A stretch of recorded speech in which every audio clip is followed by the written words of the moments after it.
Hi friends, இன்றைக்கி பார்த்தீங்கன்னா Sunday தான். ஒரு ஈவினிங் போல் என் வீட்டுக்காரங்க பார்த்தீங்கன்னா அந்த நெய்யிலே பண்ண பால்கோ மாதிரி இல்லை, அது ஒரு டேஸ்ட்டு செம்மையாக இருந்துச்சு. ஸ்ரீவில்லிபுத்தூர் பால்கோலாம் சாப்பிட்டு அதை விடையும் இந்த டேஸ்ட்டு மிஞ்சிருச்சு. ஏன்னா ஸ்ரீவில்லிபுத்தூர் பால்கோ எப்படி சொல்கிறது, நாங்கள் அடிக்கடி சாப்பிட்றது, பக்கத்தில் இருக்கிறதுனால அடிக்கடி வாங்கி சாப்பிட்றதுனால அந்த டேஸ்ட்டோட இந்த டேஸ்ட்டு செம்மையாக இருந்துச்சு.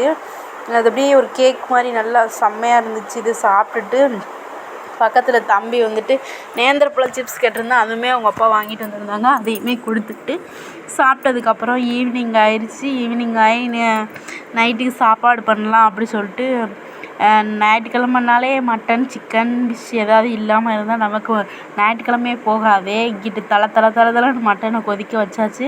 அதுக்கப்புறம் சாப்பாடுமே சுட சுட வடிச்சிட்ருக்கேன். எங்கள் வீட்டு 2 ஆண்டுங்களும் போய் எங்களுக்கு சாப்பாடு வேண்டாம், தோசை இட்லி தான் வேணும் அப்படிங்கி என்னடா பண்ணுறது அப்படின்னு பார்த்தா, பக்கத்தில் போய் பாட்டி வீட்டில் போய் தோசையும் வாங்கிட்டு வந்துட்டான். உங்களுக்கெல்லாம் எத்தனை பேருக்கு இப்படிலாம் பக்கத்தில் அம்மா வீடு மாமியார் வீடு இருந்து நீங்களாம் இப்படி உங்களுக்கு இது கிடச்சிருக்குன்னு சொல்லுங்கள். என்ன சொல்கிறான்னு பாருங்களேன். அவனுக்கு வந்துட்டு என்ன சொல்கிறது, வீட்டில் வைக்கிறது பிடிக்காது, பக்கத்தில் போய் வாங்கி சாப்பிட்ணும். இதே நாங்கள் பக்கத்தில் மாமியார் வீடு அம்மா வீடு இல்லாட்டி என்ன பண்ணுவோமோ.